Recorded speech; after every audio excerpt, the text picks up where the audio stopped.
Hello देर दोस्तों, कैसे हैं आप सब लोग। मैं मोइन पठान एक बार फिर से आप सब लोगों के सामने। और आज अपन करने जाने वाले हैं क्या, और बहुत सारे एमसीक्यूज। और ये वाले एमसीक्यूज आपको दिखने वाले हैं कहाँ, ये वाले एमसीक्यूज आपको दिखने वाले हैं आपके सीयूईटी के एग्जाम में। तो एक बार फिर से मैं आप सबका स्वागत करता हूँ। कहाँ पर? सीयूईटी अड्डा 24/7 पर, जो कि आप लोगों के लिए लेकर आता है बहुत सारे न्यूज़, बहुत सारे करंट अफेयर्स, बहुत सारा जीके, प्लस आपकी हेल्प करता है आपकी मनचाही यूनिवर्सिटी पाने के लिए, plus educational videos, plus notifications, plus updates, सब चीज़ लेकर आता है सीयूईटी अड्डा 24/7 आप सब लोगों के लिए। तो आइए आज अपन स्टार्ट करने वाले हैं हमारा एमसीक्यू सेशन। और रूल, आप लोगों को रूल पता है कि क्या रूल है 10 सेकंड का। 10 सेकंड के अंदर आपको देना है आंसर। क्वेश्चन रहने वाले हैं हमारे पास आज बहुत सारे, ठीक है, बहुत सारे। कितने क्वेश्चन है वो नंबर नहीं बताऊंगा, ठीक है, लेकिन जल्दी खत्म हो जाएगा, टेंशन मत लीजिए। लेकिन इंपॉर्टेंट क्वेश्चन है, पेपर में आने लायक है, ठीक है। चलो, इससे पहले मुझे बताओ जल्दी जल्दी से कमेंट करके कि आप सब लोग हो कैसे, है ना। काफ़ी टाइम हो गया आप लोगों को लाइव क्लास लिए हुए, तो ज़्यादा वेट मत करो। परसों आ रहा हूँ सुबह, है ना, सुबह 7:30 बजे परसों मिलूंगा मैं आप लोगों को लाइव क्लास में। 4 बजे वाली वीडियो देख ली क्या आप लोगों ने? 4 बजे वाली वीडियो जो है जीके वाली, वो ज़रूर देख लेना, इंपॉर्टेंट वीडियो है। उसमें से पेपर में क्वेश्चन आने मतलब आ सकता है, ठीक है। चलिए तो करते हैं स्टार्ट, देखते हैं कि हमारे पास क्या है। तो 2 मार्च 2023 चल रहा है, और आज क्या होने वाले हैं हमारे क्वेश्चंस। आइए स्टार्ट करते हैं फटक से। स्टार्ट करने से पहले ये देखिए ज़रा, है ना, ये बाबा को कॉल कर लीजिए, है ना, स्वामी जी को, और इनको पूछिए अगर कोई समस्या है आप लोगों की। किस में? अगर आप लोगों की कोई समस्या है किस चीज़ में, सीयूईटी से रिलेटेड, ठीक है, तो इनको कॉल करिए, ये बताएंगे आपको कि क्या समाधान कैसा होगा, है ना। चलिए आगे बढ़ते हैं और देखते हैं क्या है सिस्टम हमारे पास। तो क्वेश्चन नंबर 1 हमारे टेलीविजन स्क्रीन पर कुछ इस तरीके का है कि which among the following teams one the Carabao cup title 2023। इनमें से कौन सी वो टीम है जिसने जीता है क्या, कैराबाओ कप टाइटल 2023। हिंदी में देख लेते हैं, निम्नलिखित में से किस टीम ने 2023 कैराबाओ कप का खिताब जीता है। तो इनमें से कौन सी टीम है जिसने जीता है title of the Carabao cup. Option है हमारे पास मैनचेस्टर यूनाइटेड, न्यूकासल, लिवरपूल या आर्सेनल। तो फटक से आंसर दो और बताओ कि इसका आंसर क्या होने वाला है। तो मैं आप लोगों को बता देता हूं कि इसका आंसर जो है, अच्छा कैराबाओ कप के बारे में बता देता हूं आप लोगों को पहले कि कैराबाओ कप जो है, कैराबाओ कप, तो ये जो कैराबाओ कप है वो कहां पर खेला जाता है? ये हमेशा खेला जाता है इंग्लैंड में, सबसे इंपॉर्टेंट चीज। और ये इंग्लैंड में क्यों खेला जाता है? इंग्लैंड में खेला जाता है क्योंकि इंग्लैंड का कप है, इसलिए, है ना, फालतू सवाल, ठीक है। दूसरी चीज देखो, दूसरी चीज क्या बोल रही है, ये क्या बोल रहा है कि कैराबाओ कप को ईएफएल भी बोला जाता है। क्या बोला जाता है? ईएफएल मतलब क्या? इंग्लिश फुटबॉल लीग, ठीक है। और ये जो इंग्लिश फुटबॉल लीग है या ईएफएल है, इसमें क्या कर सकते हैं, बहुत सारे क्लब्स पार्टिसिपेट कर सकते हैं और इसमें आकर अपना अपना पार्टिसिपेशन दिखा सकते हैं, हिस्सा ले सकते हैं, और जो क्लब जीतेगा उसको मिलती है क्या, कैराबाओ कप का अवार्ड। समझ में आया नहीं है? तो कैराबाओ कप जीतने के लिए ये वाला टूर्नामेंट किया जाता है, और बहुत इंपॉर्टेंट टूर्नामेंट है। बड़े बड़े क्या करते हैं, क्लब्स आते हैं इसमें। देखो जैसे मैनचेस्टर यूनाइटेड आया हुआ था, न्यूकासल आया हुआ था, लिवरपूल, आर्सेनल, बड़े बड़े क्या है ये सारे के सारे बहुत खतरनाक फुटबॉल क्लब्स है। इसका मतलब क्वेश्चन अगर पेपर में आ जाए कि कैराबाओ कप किससे रिलेटेड है, तो कैराबाओ कप किससे रिलेटेड है? ऑफ कोर्स फुटबॉल से रिलेटेड है ना। हॉकी मत लिख कर आना उसमें, ठीक है, कैराबाओ कप। दूसरी चीज क्या बोल रहा है ये? दूसरी चीज ये बोल रहा है क्या कि इनमें से कौन सी कंट्री है जिसने ये जीता है। तो अगर आप लोगों को लग रहा है कि सर इसका आंसर 100% क्या है, लिवरपूल, तो लिवरपूल इसका आंसर बिल्कुल भी नहीं है। अगर आपको लग रहा है कि आर्सेनल इसका आंसर है, तो हाँ बिल्कुल सही बात है, ये भी इसका आंसर नहीं है। तो इसका आंसर ऑफ कोर्स क्या होने वाला है, मैनचेस्टर यूनाइटेड, ठीक है। न्यूकासल भी इसका आंसर नहीं है। तो कैराबाओ कप किसने जीता है? तो कैराबाओ कप जो है ये जीता है मैनचेस्टर यूनाइटेड ने। और इंपॉर्टेंट चीज ये है कि मैनचेस्टर यूनाइटेड ने हराया किसे है? तो मैनचेस्टर यूनाइटेड ने हराया है किसको? न्यूकासल को। अब मैनचेस्टर तो पता ही है हम लोगों को, मैनचेस्टर एक सिटी का नाम है, कहां पर? इंग्लैंड में, ठीक है। तो मैनचेस्टर यूनाइटेड ही जीती है, और ये वाला कप कैराबाओ कप इनके नाम हो चुका है। और न्यूकासल जो है, न्यूकासल कहाँ की टीम है? न्यूकासल टीम है सऊदी अरेबिया की, ठीक है। तो न्यूकासल जो है, न्यूकासल क्या है? सऊदी की टीम है, सऊदी अरेबिया की। और सऊदी अरेबिया की कैपिटल क्या है, ये आप लोग मुझे बताओगे कमेंट सेक्शन में वीडियो के नीचे। ठीक है, चलिए यहां तक कोई दिक्कत है क्या, समझ में आ गया कैराबाओ कप के बारे में। और कैराबाओ कप जो है इसमें इसकी सबसे ज्यादा चैंपियनशिप जीती किसने, ठीक है, कौन सी ऐसी टीम है जिसने सबसे ज्यादा बार चैंपियनशिप जीती। अगर मैनचेस्टर यूनाइटेड की बात करें तो मैनचेस्टर यूनाइटेड ने 6 साल बाद, आफ्टर 6 ईयर्स के बाद, आफ्टर 6 ईयर्स क्या करा है, ये वाली चैंपियनशिप जीती है। 6 साल से ये लगातार खेल रही थी लेकिन जीत नहीं पा रही थी, लेकिन 6 साल बाद अब ये जीत पाई है। ठीक है, नेक्स्ट चीज इंपॉर्टेंट, हरा है किसको, न्यू कासल को। न्यू कासल जो है फाइनल में थी इसके साथ, और क्या न्यू कासल हार गई है, सऊदी अरेबिया की टीम थी, इंपॉर्टेंट। लेकिन इस लीग की, इस काराबाओ कप की या इस इंग्लिश फुटबॉल लीग की सबसे खतरनाक टीम कौन सी है जिसने सबसे ज्यादा बार ये चैंपियनशिप जीती है, तो वो है लिवरपूल। तो लिवरपूल ने कितनी बार, लिवरपूल ने 9 टाइम्स 9 बार क्या किया है, ये जीता है, ये चैंपियनशिप जीती है, ये काराबाओ कप जीता है। लेकिन इस बार 2023 बाजी मार ली है किसने, मैनचेस्टर यूनाइटेड ने। समझ में आया कि नहीं आया, कोई प्रॉब्लम, बड़े आगे। तो अगर आया है समझ में तो दिखाओ मुझे अपने मेले से अंगूठे फटाफट से, ताकि अपन बढ़े और देखिए कि आगे क्या है। तो मेले अंगूठे आ जाने चाहिए आप लोगों के। देखिए जरा फोटो दिख रहा है कुछ, तो फोटो भी दिख रहा है, देखो जरा। बाकी चीजें मिटा दूं क्या, मिटा देता हूँ, देखो जरा, ये देखो विनर्स मैनचेस्टर यूनाइटेड है ना, और ये मैनचेस्टर यूनाइटेड की टीम है। ये है क्या अपने पास कप, और ये देखो कैराबाओ कप का एम्बलम क्या है, बफेलो का, है ना। और यहाँ पर देखो क्या है, मैनचेस्टर यूनाइटेड का है। और मैनचेस्टर किस लिए जाना जाता है, मैनचेस्टर कॉटन हब है, cotton hub of the world है, इंग्लैंड का नहीं, cotton hub of the world. India से जितना भी कॉटन जाता था वो कहा जाता था मैनचेस्टर जाता था, और मैनचेस्टर में जाकर क्या होता था, वहाँ पे मैन्युफैक्चर होता था, फिर पूरी दुनिया में बिकता था। ठीक है, पहले के टाइम पीरियड में, ब्रिटिशर्स के टाइम पीरियड में। ठीक है, तो मैनचेस्टर यूनाइटेड। और मुझे कमेंट सेक्शन में जरूर बताना कि मैनचेस्टर ऑफ इंडिया किसको कहते हैं, मैनचेस्टर ऑफ इंडिया, मुझे कमेंट सेक्शन में इसका आंसर चाहिए। चलिए समझ में आ गया, आगे बढ़े, कोई दिक्कत है। चलिए तो फटाफट से देखते हैं कि हमारे पास क्वेश्चन नंबर 2 क्या रहने वाला है। तो क्वेश्चन नंबर 2 हमारे टेलीविजन स्क्रीन पर कुछ इस तरीके का है, who among the following one the best men's player 2022 at the FIFA awards. तो अभी जस्ट फीफा के अवार्ड दे दिए गए हैं। ठीक है, तो फीफा हमें पता है इस बार कहाँ हुआ था, तो फीफा हुआ था कतर में, है ना। तो फीफा में मेंस में बेस्ट प्लेयर का अवार्ड किसको दिया है 2022 वाले में। तो जल्दी से आंसर बताइए कि इसका आंसर क्या होने वाला है। क्वेश्चन हिंदी में भी पढ़ लेते हैं। फीफा अवार्ड्स में निम्नलिखित में से किसने सर्वश्रेष्ठ पुरुष खिलाड़ी 2022 जीता है, जल्दी से आंसर दो। ऑप्शन है हमारे पास लायनल स्कलोनी, एलेक्सिया पुटेलास, काइलियन मबाप्पे या लायनल मेसी। तो क्या मेसी है, क्या मबाप्पे है, क्या पुटेलस है, या स्कलोनी है। मैं अगर खुद की बात करूं तो मेरा जो फेवरेट प्लेयर है वो एलेक्सिया पुटेलस है, फेवरेट है ना। लायनल मेसी से भी ज़्यादा फेवरेट, रोनाल्डो से भी ज़्यादा फेवरेट, मुझे जो पर्सनली बहुत ज़्यादा पसंद है वो है एलेक्सिया पुटेलस। ठीक है, चलो जल्दी से बताओ आंसर क्या होने वाला है। तो अगर आप लोगों को लग रहा है कि सर इसका आंसर तो हमें लग रहा है एलेक्सिया पुटेलस, क्योंकि आप बहुत ज़्यादा प्यार दिखा रहे हो उसकी तरफ, तो अगर मेरी चलती इसको आंसर में करेक्ट देता, लेकिन रॉन्ग। ठीक है, काइलियन मबाप्पे, लायनल मेसी या लायनल स्कैलोनी। जल्दी से आंसर बताओ। बी तो आंसर नहीं है, तो बहुत सारे लोगों का आंसर आ रहा है सर डी। तो जिसने आंसर दिया है डी, उसका आंसर एकदम 100% है राइट। तो लायनल मेसी वो बंदा है जिसको मिला है क्या, जिसको मिला है ये प्लेयर ऑफ द ईयर का अवार्ड। इंपॉर्टेंट चीज सुनो, लायनल मेसी ने ये अवार्ड पहली बार नहीं जीता है। 2009 में जीता है, 2010 में जीता है, 2011 में जीता है, 2012 में जीता है, 2014 में जीता है, 2016 में जीता है, 19 में जीता है और 23 में जीता है। ठीक है, तो लगातार जीतता गया ये।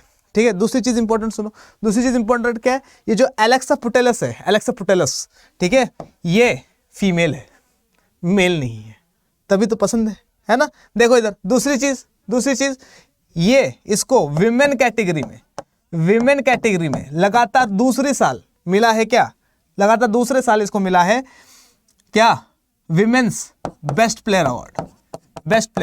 मतलब पिछले साल भी इसको मिला था और इस साल भी इसको बेस्ट प्लेयर का अवार्ड मिला है, किसको, एलेक्सिया पुटेलस को। ठीक है, समझ में आ रही है। और एलेक्सिया पुटेलस की फोटो भाई लेके आया तुम लोगों के लिए, ठीक है, लड़कियों के लिए नहीं, सिर्फ और सिर्फ मेरे जो लड़के जो स्टूडेंट्स हैं मेरे, है ना, प्यारे प्यारे, उनके लिए लाया हूँ मैं, ठीक है। चलो लड़कियों के लिए लाया हूँ मैं क्या, लायनल मेसी की फोटो। चलिए समझ में आ गया तक, पक्का। देखते इसके बारे में और इन्फॉर्मेशन है, देखते क्या क्या इन्फॉर्मेशन है जल्दी जल्दी से, फटक फटक से। ये देखो थोड़ा सा इसके ऊपर लिखा हुआ हटा देता हूँ ताकि हम देख सके क्या क्या है। देखो क्या बोल रहा है, best men's player of the year का अवार्ड जाता है लायनल मेसी को, तो मेसी को मिला है क्या, best men's player of the year का अवार्ड। आगे बोल रहा है कि Messi has now won the FIFA world player of the year title in 2009 में जीता था, 2010 में, 11 में, 12 में, 15 में, 19 में और 23 में, ठीक है। तो लगातार 1 2 3 4 5 6 7 प्लेयर ऑफ द ईयर के अवार्ड्स है इसके पास, ठीक है। 7 साल का ही प्लेयर तो खेल भी नहीं पाते, इसके पास 7 क्या है, प्लेयर ऑफ द ईयर के अवार्ड्स है, ठीक है। जिस साल इसको नहीं है तो उस साल किसको है, उसके पास है, क्या नाम है, रोनाल्डो के पास, या तो रोनाल्डो के पास है या उसके पास है नेमार के पास, ठीक है।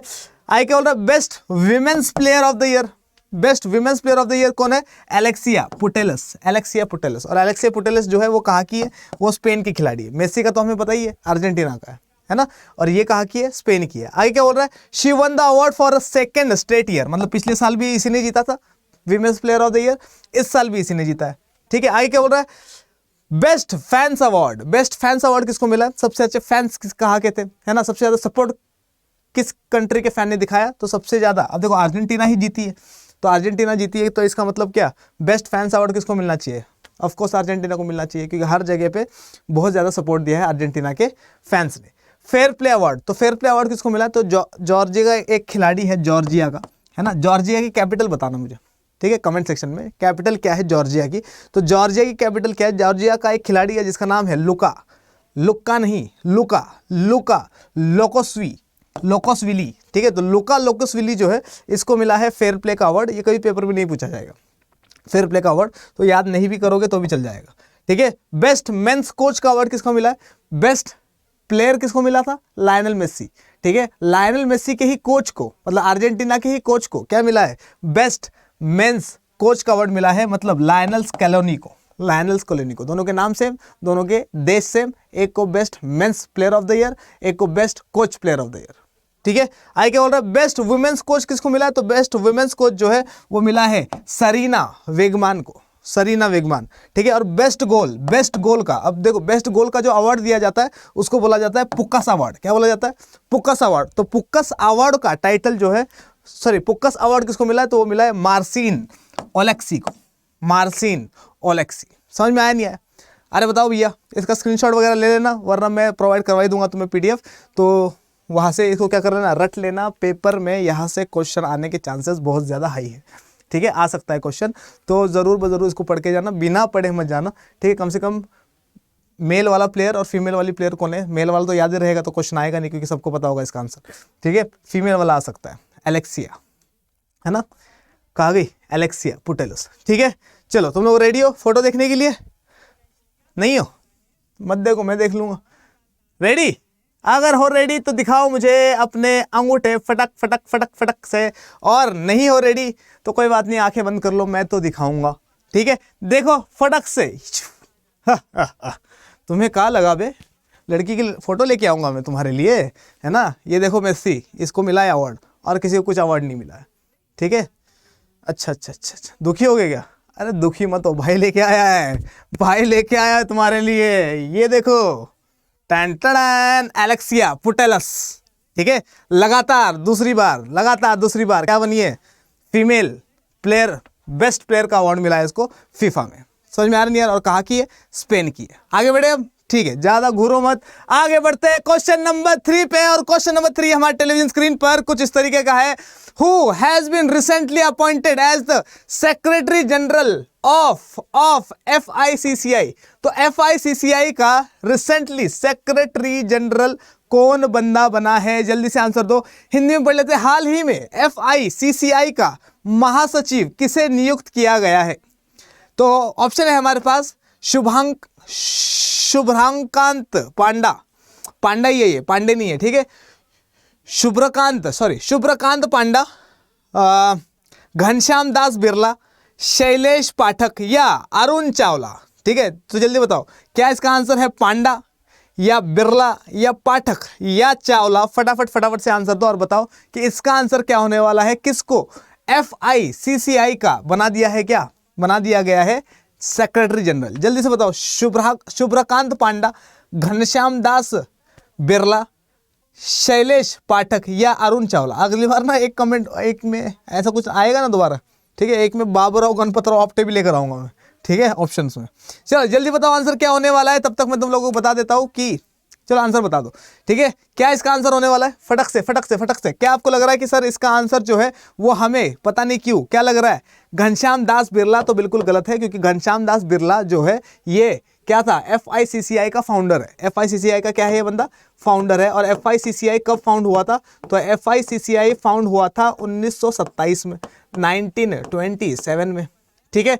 अच्छा दूसरा, शुभ्रकांत पांडा लग रहा है क्या, शुभ्रकांत पांडा नहीं लग रहा, चलो शुभ्रकांत पांडा भी आंसर नहीं है, ये प्रेसिडेंट है शुभ्रकांत पांडा, ठीक है। शैलेश पाठक लग रहा है क्या, अगर शैलेश पाठक आंसर लग रहा है आप लोगों को, तो आप लोग बिल्कुल हो एकदम 100% राइट, क्योंकि इसका आंसर है क्या, शैलेश पाठक, शैलेश पाठक। तो शैलेश पाठक को बना दिया गया है secretary general of FICCI। Shailesh Pathak जो है एक ब्यूरोक्रेट है। ब्यूरोक्रेट का मतलब क्या होता है ना, ये क्या होगा, IAS officer, IPS officer, UPSC वगैरह क्लियर करके ब्यूरोक्रेट बना है, एग्जीक्यूटिव ऑफिसर बना है, ठीक है।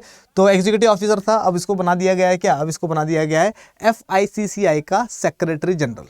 समझ में आया नहीं है, ठीक है। और इसके बारे में देखते हैं कुछ इन्फॉर्मेशन है क्या हमारे पास, तो ये रहा, ठीक है, इसको हटा देता हूँ थोड़ा सा। देखो क्या कह रहा है, the federation of Indian chambers of commerce and industry, FICCI। तो FICCI क्या है, federation of Indian chambers of commerce and industry. Indian chambers of commerce and industry का फेडरेशन है, मतलब ये यूनियन है किसका, बिजनेस वालों का, ठीक है। Has appointed the former bureaucrat Shailesh Pathak as its secretary general. तो सेक्रेटरी जनरल इन लोगों ने किसको बनाया, सेक्रेटरी जनरल इन लोगों ने बनाया है शैलेश पाठक को। FICCI का प्रेसिडेंट कौन है, तो FICCI का प्रेसिडेंट है पांडा, है ना, शुभ्रकांत पांडा, ठीक है, याद रखना, पांडा के नाम से याद रखोगे, याद रह जाएगा कि FICCI का प्रेसिडेंट कौन है, पांडा है, ठीक है। फाउंडेड इन, बता दिया था मैं तुम लोगों को, 1927 में फाउंड किया गया था। हेडक्वार्टर इसका कहाँ पर है, दिल्ली में है। और फाउंडर इसका है बिरला, ठीक है, तो बिरला है फाउंडर, प्रेसिडेंट है पांडा। और शैलेश पाठक को अभी अभी क्या बनाया गया, इसका बना दिया गया है प्रेसिडेंट नहीं, सेक्रेटरी जनरल। सेक्रेटरी जनरल आया नहीं आया समझ, कोई दिक्कत, तो अगर समझ में आ गया है तो फटक से दिखाओ मुझे अपने क्या, अपने अंगूठे जल्दी जल्दी से, ताकि अपन देखें कि आगे हमारे पास क्या है। तो क्वेश्चन नंबर 4 की तरफ बढ़ते हैं, जल्दी से देखते हैं क्वेश्चन नंबर 4 हमें क्या पूछने वाला है। तो क्वेश्चन नंबर 4 हमारी टेलीविजन स्क्रीन पर कुछ इस तरीके का है, देखिए जल्दी जल्दी से। Where was the Ibrahim Mustafa ranking series wrestling championship held. Ibrahim Mustafa ranking series wrestling championship किस देश में हुई है, ये पूछ रहा है। हिंदी में पढ़ लेते हैं एक बार। इब्राहिम मुस्तफा रैंकिंग सीरीज कुश्ती चैंपियनशिप कहाँ आयोजित की गई थी। ऑप्शन है हमारे पास इजिप्ट, मोरक्को, ओमान या कतर। कतर, जल्दी जल्दी से आंसर दो और बताओ कि इसका आंसर क्या होने वाला है, कि Ibrahim Mustafa ranking series wrestling championship कहाँ पर हुई है, ठीक है। अच्छा, तो ये क्यों है न्यूज में वो बता देता हूं पहले। हमारे पास एक लड़का है जिसका नाम है अंकित गुलिया।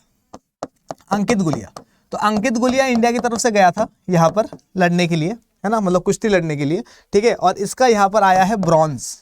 क्या आया है, ब्रॉन्ज आया है इसका, मतलब 3rd प्राइज मिला है इसको, 3rd प्राइज,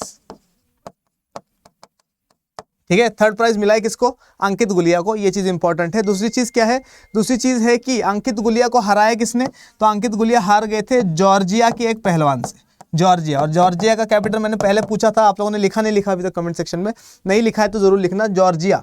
तो ये जॉर्जिया का रहने वाला है, कौन, एक बंदा जिसका नाम था अब्दुस कुछ नाम था उसका, ठीक है। तो उसने क्या कर दिया था, इसको हरा दिया था, तो इसका सिर्फ और सिर्फ ब्रॉन्ज मेडल आ पाया, ऊपर नहीं जा पाया। लेकिन इंपॉर्टेंट है कि अंकित गुलिया ने ब्रॉन्ज मेडल जीता है किसमें, इब्राहिम मुस्तफा रैंकिंग चैंपियनशिप में। और इब्राहिम मुस्तफा रैंकिंग चैंपियनशिप होती कहाँ है, ये कौन बताएगा मुझे, आप लोग। तो जल्दी जल्दी से बताइए कहां पर होती है। ऑप्शन है इजिप्ट, मोरक्को, ओमान और कतर। और जितने लोग बोल रहे हैं कि सर इसका आंसर है क्या, मोरक्को, मोरक्को, मोरक्को, नोरक्को, नोरक्को, नोरक्को, ओमान, नोमान, नोमान, कतर, कतर, नो बेटा, नो बटर, ओनली इजिप्ट।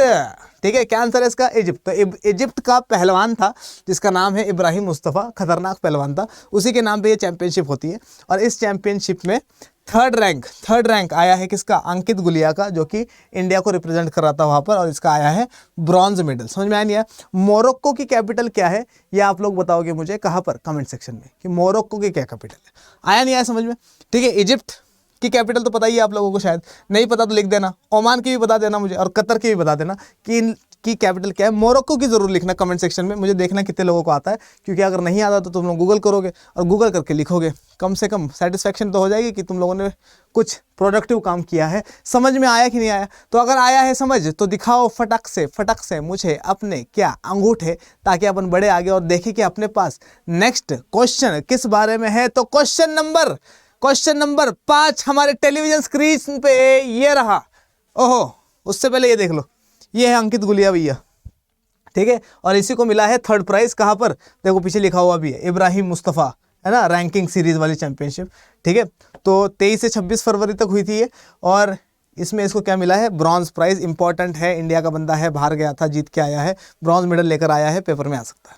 ठीक है, क्वेश्चन नंबर 5 हमारे टेलीविजन स्क्रीन पर कुछ इस तरीके से है। Question number 5, who among the following has been appointed as the brand ambassador of PepsiCo या पेप्सी, इसका ब्रांड एम्बेसडर किसको बनाया गया है हाल ही में? निम्नलिखित में से किसे पेप्सिको का ब्रांड एम्बेसडर नियुक्त किया गया है? तो जल्दी से आंसर दो और बताओ मुझे कि किसे नियुक्त किया गया है।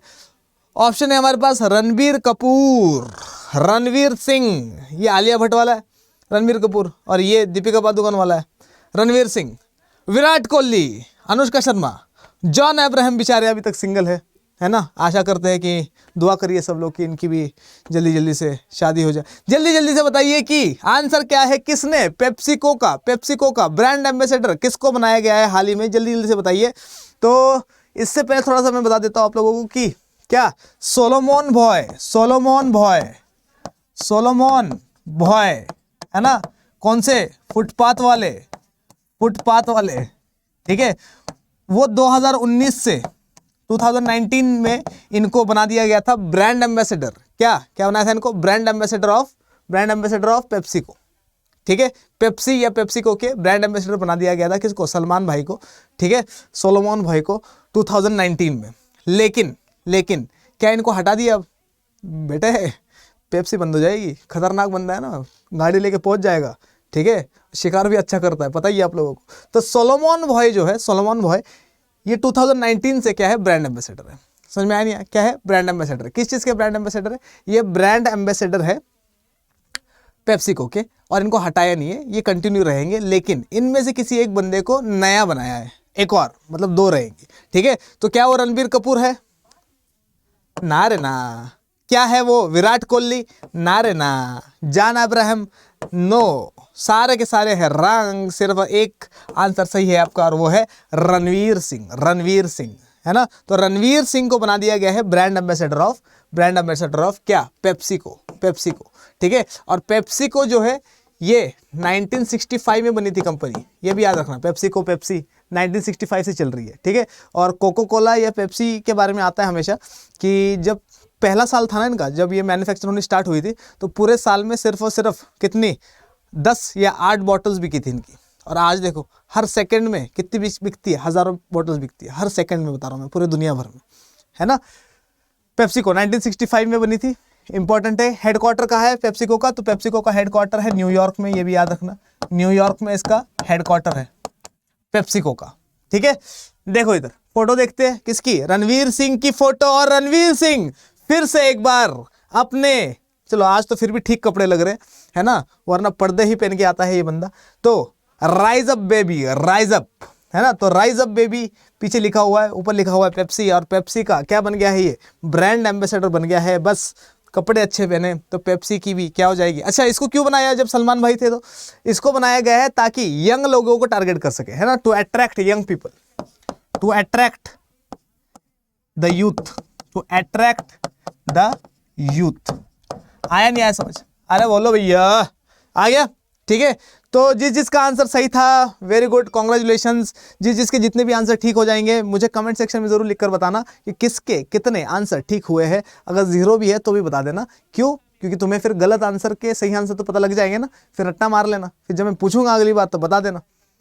आया समझ में? बड़े आगे। चलो नेक्स्ट क्वेश्चन देखते हैं क्या हमारे टेलीविजन स्क्रीन पर। तो नेक्स्ट क्वेश्चन हमारे टेलीविजन स्क्रीन पर है कुछ इस तरीके से, who among the following inaugurated the Shivamogga airport in Karnataka. तो कर्नाटका में एक नया एयरपोर्ट बनने जा रहा है जिसका नाम है शिवा मोग्गा एयरपोर्ट। तो शिवा मोग्गा एयरपोर्ट जो है कर्नाटका वाला, ठीक है, इसके बारे में मुझे बताओ कि इसको इनॉग्रेट किसने कर दिया है। इनॉग्रेट रिबन किसने काटी है इसकी? हिंदी में पढ़ लेते हैं। निम्नलिखित में से किसने कर्नाटक में शिव मोग्गा हवाई अड्डे का उद्घाटन किया है? ठीक है, तो यहां से देखो 2 करंट अफेयर निकल रहे हैं। एक तो क्या, किसने किया उद्घाटन, ठीक है। दूसरा करंट अफेयर क्या निकलेगा इसमें से? दूसरा करंट अफेयर निकलेगा इसमें से कि शिव मोग्गा एयरपोर्ट कहां पर है ना। Recently we heard in news about, recently seen in the news about the Shivamogga airport, where is it located, ठीक है। तो कहाँ लोकेटेड है? तो हमें पता लग गया कि ये कर्नाटका में है, ठीक है। इनॉग्रेट किसने किया, जल्दी जल्दी बताओ। ऑप्शन है हमारे पास बसवराज बोम्मई, आरिफ खान, येदुरप्पा या नरेंद्र भाई मोदी। और सर आपने कहा था कि सर डायलॉग है एक नरेंद्र भाई मोदी का कि सब इनॉग्रेट कर दूंगा, जहां जाऊंगा लॉन्च कर दूंगा, हो सकता है कि खुद भी लॉन्च हो जाओ, ठीक है। तो नरेंद्र मोदी, क्या आपको लग रहा है कि इसका आंसर नरेंद्र मोदी है? तो अगर आप लोगों को लग रहा है कि इसका आंसर है नरेंद्र मोदी तो आप लोग एकदम 100% हो राइट, ठीक है। तो नरेंद्र मोदी जी ने क्या करा है? नरेंद्र मोदी जी ने करा है क्या? शिव मोग्गा एयरपोर्ट को इनॉग्रेट, ठीक है। बसवराज बोम्मई कौन है आप सबको पता ही है, ये है चीफ मिनिस्टर है किस चीज़ के? ये चीफ मिनिस्टर है कर्नाटका के। और आरिफ मोहम्मद खान के बारे में भी पता है आप लोगों को कि ये गवर्नर है कहाँ के? ये गवर्नर है कहाँ के? केरला के गवर्नर है ना। और कौन है? येदुरप्पा के बारे में बताता हूँ, है ना। ये BS येदुरप्पा है। और ये येदुरप्पा जो है ये फॉर्मर चीफ मिनिस्टर थे किसके? Former chief minister of Karnataka, है ना। Former chief minister of Karnataka, पहले कर्नाटक का चीफ मिनिस्टर थे ये किससे पहले? बोम्मई से पहले, बसवराज बोम्मई से पहले यही थे, है ना। और केरला के गवर्नर कौन है? केरला के गवर्नर आरिफ मोहम्मद खान है, ठीक है। और कर्नाटका के CM कौन है? कर्नाटका के CM हम लोगों ने देख लिया, बसवराज बोम्मई है। अब इंपॉर्टेंट चीज़ सुनो, इसमें क्या है? इंपॉर्टेंट चीज़ ये है कि ये जो एयरपोर्ट है शिवा मोग्गा एयरपोर्ट, ठीक है, इसको बनाने की बात करी थी येदुरप्पा, ठीक है। और ये जो येदुरप्पा है इसी ने इसका फाउंडिंग स्टोन रखा था 2020 में, 2020 में इन्होंने क्या रखा था? इसका फाउंडिंग स्टोन, है ना। इसकी क्या कहते हैं, नींव रखी थी। सबसे पहला पत्थर रखने वाले बंदे ये थे, येदुरप्पा, इन्हीं का प्लान था, ठीक है। लेकिन अब क्या हो गया? अब चीफ मिनिस्टर नहीं है ना। तो अब क्या पॉपुलैरिटी कैसे मिलेगी? तो बुला लिया किसको? मोदी जी को, ठीक है। तो अब मोदी जी के साथ फोटो भी आ गई है इनकी, देखो जरा, देखो है क्या? येदुरप्पा, मोदी जी। और मोदी जी क्या कर रहे हैं? इनॉग्रेट कर रहे हैं रिमोट से, है ना। Digital India. समझ में आया नहीं आया? अरे बोलो भैया, आगे बढ़े क्या? आगे बढ़े, देखिए आगे थोड़ा सा और क्या है हमारे पास। तो मैं दिखाता हूँ आप लोगों को दिखाता हूँ मैं आप लोगों को दिखाता हूँ शिवा मोग्गा एयरपोर्ट। देखो जरा, ये रहा, ठीक है, शिवा मोग्गा एयरपोर्ट। तो ये जो शिवा मोग्गा एयरपोर्ट बन रहा है ना, ये लोटस की शेप में बन रहा है। किसकी शेप में बन रहा है? लोटस की शेप में। तो अगर पेपर में आ जाए कि ऐसा कौन सा एयरपोर्ट है जो लोटस की शेप में बन रहा है, तो कौन सा एयरपोर्ट है? शिवा मोग्गा एयरपोर्ट। समझ में आ रही है? कहाँ पर है? कर्नाटका में है। किसने इनॉग्रेट किया? नरेंद्र मोदी ने करा। कितने एकड़ में? 633 एकड़ में फैला हुआ है, 633 एकड़ में। और एक और इंपॉर्टेंट चीज बताता हूँ मैं आपको, है ना। एक तो क्या, पीछे लिखता हूँ, 633 एकड़ में फैला हुआ है, 633 एकड़ में फैला हुआ है। और एक और इंपॉर्टेंट चीज इसमें यह है, कि 633 एकड़ में फैला हुआ तो है, इसके साथ साथ क्या कहते हैं इसको? हाँ, इसका जो वो है टिकट घर जो है इसका, है ना, या फिर इसका क्या कहते हैं उसको, क्या कहते हैं यार उसको, इसका जो टिकट काउंटर टाइप है, या फिर एक कोई पर्टिकुलर वर्ड है, याद नहीं आ रहा। मतलब ये लगा लो कि हर 1 घंटे में ये टिकट कलेक्शन केस में 300 लोगों को 300 लोगों को गैदर कर सकता है। मतलब एरिया में बहुत बड़ा है, ठीक है। ये बता रहा है, ये उसका नाम भूल गया मैं, क्या था वैसे, पेपर में आएगा नहीं लेकिन इससे चीज़ें याद रहती है इसलिए बता देता हूँ। चलो खैर, समझ में आ गया है तो दिखाओ मुझे अपने अंगूठे फटाफट फटाफट से, ताकि अपन बढ़े और देखें कि अपने पास नेक्स्ट क्या है। तो नेक्स्ट क्वेश्चन हमारे टेलीविजन स्क्रीन पर ये रहा क्वेश्चन नंबर 7। क्वेश्चन नंबर 7 देखिए क्या है।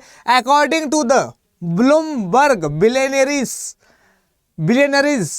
Index, who is the richest person in the world, दुनिया का सबसे अमीर बंदा कौन है। नया नया इंडेक्स आया है, अभी अभी इंडेक्स आया है, कौन सा, ब्लूमबर्ग बिलियनियर इंडेक्स, ठीक है। Who is the richest person in the world, Hindi में देख लेते हैं एक बार। ब्लूमबर्ग बिलियनियर्स इंडेक्स के अनुसार विश्व का सबसे अमीर व्यक्ति कौन है। ऑप्शन है हमारे पास Elon Musk, Jack Ma, Bernard Arnault या गौतम अडानी। तो जल्दी जल्दी से आंसर दो और बताओ कि इसमें से आंसर क्या होने वाला है। तो मैं आप लोगों को बता देता हूं कि जैक मा तो इसका आंसर नहीं है, है ना। जैक मा एक कंपनी कौन सी, अलीबाबा, ठीक है। तो अलीबाबा का ये क्या है, अलीबाबा का फाउंडर था ये, ठीक है। था क्या मतलब, है अलीबाबा का फाउंडर, लेकिन चाइना वालों से, चाइना कम्युनिस्ट पार्टी से क्या कर लिया, बदतमीजी कर ली, है ना। तो अब चाइना वालों ने इसको उठा के फेंक दिया। चाइना का ही बंदा है, चाइना में बहुत बड़ा बिजनेस है इसका, ठीक है। लेकिन चाइना वालों ने कर दी पिटाई, अब कहाँ है पता नहीं, कहते जापान में रहता है, ठीक है। जल्दी बताओ इसका आंसर क्या होने वाला है। बर्नार्ड अर्नोल्ट जो है, इसकी कंपनी कौन सी, ये बताओगे मुझे आप लोग, बर्नार्ड अर्नोल्ट के बारे में, ठीक है। गौतम अडानी तो पता ही है आप लोगों को। एलॉन मस्क क्या आंसर रहने वाला है इसका। तो अगर आप लोगों को लग रहा है कि सर हमें अभी भी यकीन है कि एक भारतीय ही इसका आंसर होने वाला है, मतलब गौतम अडानी इसका आंसर है, तो आप लोग सारे के सारे 100% हो रॉन्ग, ठीक है। तो गौतम अडानी तो इसका आंसर नहीं है। तो अगर आप लोगों को लग रहा है कि सर क्या इस नए बंदे को दे दे, हमने तो इसका नाम नहीं सुना है ना, बड़ा खतरनाक है, बहुत पैसा है इसके पास, जल्दी बताओ, बर्नार्ड अर्नोल्ट या एलॉन मस्क, ठीक है। तो बर्नार्ड अर्नोल्ट अगर आप लोगों को लग रहा है कि सर ये आंसर है तो रॉन्ग। लास्ट क्या, एलॉन मस्क के बारे में देखते हैं। तो एलॉन मस्क जो है, एलॉन मस्क ये क्या है, स्पेसएक्स नाम की कंपनी है इसकी, है ना। स्पेसक्राफ्ट वगैरह बनाता है ये, ठीक है। इसके साथ साथ क्या, एलॉन मस्क ही आंसर है इसका, ठीक है। इसके साथ साथ क्या, टेस्ला नाम की कंपनी है इसकी, टेस्ला कार की कंपनी है, लास्ट, ठीक है। इसके बाद क्या, लास्ट क्या है अपने पास, स्पेसएक्स हो गया, टेस्ला हो गया, और क्या, ट्विटर भी तो है, अरे बोलो भैया, ट्विटर, ठीक है। तो ट्विटर में सबसे ज्यादा स्टेक्स इस बंदे के है, स्पेसएक्स कंपनी इसकी है, टेस्ला कंपनी इसकी है, और इसके पास वर्थ कितना है, पैसा कितना है, तो $187 पॉइंट कुछ बिलियन, ठीक है। तो 187 बिलियन डॉलर्स है इसके बैंक अकाउंट में, और यही बनाती है इसको दुनिया का सबसे रिचेस्ट बंदा, ठीक है। गौतम अडानी की बात करें तो गौतम अडानी जो है ये 30 नंबर पे है, 30 नंबर पे, ठीक है। तो क्या ये एशिया का सबसे अमीर आदमी है, नहीं बाबू, एक बंदा और है जिसका नाम है क्या, मुकेश अंबानी, याद है क्या, मुकेश अंबानी, रिलायंस जियो, हाँ कि ना। तो मुकेश अंबानी जो है, इसका नेटवर्थ कितना है, मतलब इसके पास कितना है, तो इसके पास $8.7 बिलियन कुछ पैसा है। समझ में आया नहीं आया, मतलब एलॉन मस्क इसको कम से कम 23 बार खरीद लेगा, 23 से 25 बार, देखो जरा, है ना। तो एलॉन मस्क के पास कुछ ज्यादा ही पैसा है, और मुकेश अंबानी दुनिया में 10th रैंक पे है, 10th रैंक पे दुनिया में, ठीक है, मुकेश अंबानी, और एशिया का सबसे ज्यादा पैसे वाला बंदा है ना। और गौतम अडानी के बारे में आप लोगों को बता दिया मैंने कि गौतम अडानी जो है इसका रैंक क्या है, 30 है। समझ में आ गया। तो अगर आ गया है समझ में, तो दिखाओ मुझे अपने फटाफट से क्या अंगूठे, ताकि अपन देखे आगे कि और अपने पास क्या क्या है, ठीक है। तो और अपने पास कुछ नहीं है ना, मैं ऐसे ही पागल बनाता, 7 ही क्वेश्चन है अपने पास। और इंपॉर्टेंट चीज, अपना टॉपर्स आगे लिख देता हूं, क्या, अपना टॉपर्स 2.0 बैच स्टार्ट होने वाला है। और टॉपर्स 2.0 बहुत इंपॉर्टेंट बैच है, क्योंकि इसमें पर्टिकुलरली CUET की तैयारी करवाई जाएगी एकदम डायरेक्शन में, ताकि आप लोगों का CUET का एग्जाम एग्जैक्टली क्लियर हो और आपको आपकी मनचाही यूनिवर्सिटी मिल जाए। तो टॉपर्स 2.0 बैच में अगर आप लोगों ने अभी तक क्या नहीं किया है, अभी तक एनरोल नहीं किया है, तो जाइए अड्डा 24/7 की वेबसाइट पर या ऐप पर, वहाँ पर आपको कोर्सेज का ऑप्शन मिलेगा, कोर्सेज पे क्लिक करिए तो आपको अंडर ग्रेजुएट का ऑप्शन मिलेगा, अंडर ग्रेजुएट पे क्लिक करिए तो आपको मिलेगा ऑप्शन CUET का, और उसमें आपको दिखेगा टॉपर्स 2.0 बैच जो कि स्टार्ट हो रहा है 7 तारीख से 7/3/2023, ठीक है। और इसमें मोइन भाई जीतू भैया पढ़ाएंगे क्या, 2 सब्जेक्ट, एक करंट अफेयर्स करेंगे, एक करेंगे अपन पॉलिटी, ठीक है। तो इसके लिए रेडी रहना, ठीक है। और जो बच्चे हिस्ट्री पढ़ना चाहते हैं, हिस्ट्री, ठीक है, जिनका पेपर है 20 मार्च को NCERT का, मतलब CBSE का, ठीक है, तो वो लोग क्या करें, वो लोग ह्यूमैनिटीज़ अड्डा पे आ जाए। ह्यूमैनिटीज़ अड्डा पे हिस्ट्री पढ़ाएंगे अपन, ठीक है, पूरी की पूरी हिस्ट्री कर देंगे साफ साफ, मतलब किताब से साफ दिमाग में डाल देंगे, ताकि आपका बोर्ड का एग्जाम अच्छा हो। मैं खुद पढ़ाऊंगा उसको, ठीक है।